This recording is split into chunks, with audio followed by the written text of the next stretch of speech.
Hi guys! For today's video, ninang na naman tayo. Thank you Lord! Dahil sobrang busy nga naming mga nakarang araw dahil sa hectic schedule nga, dito na kami sa reception dumiretso. Oh yes, ninang na naman tayo for today's video dito sa anak ni Maring Angie at Paring Jason. Pagdating nga namin dito sa reception, sinalubong kaagad nga nila kami at pinakain agad. Pinakuna ko na nga si daddy na kumuha ng kanyang food. Sabi ko nga sa kanya kasi bibidyohan ko nga siya. Mabuti na nga lang sumunod, kung hindi baka dito pa kami mag-away. May pagkamahiyain kasi si daddy guys, ayaw niya nakukunan siya ng camera. Wala naman siya magagawa dahil vloggerist ngayong asawa niya.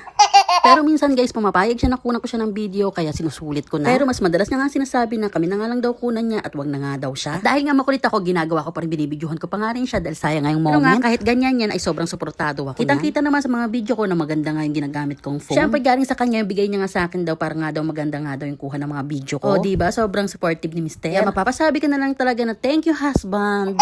Nang magising na nga itong inaanak namin, nilabas na nga siya ni Maring Angie. Pinabless nga siya sa amin ni Maring Angie at talagang sobrang cute nga ng inaanak nga namin. Kakaantay nga namin dito sa iba nga namin kaibigan. Hanggang ngayon wala pa rin, tapos kami busog na.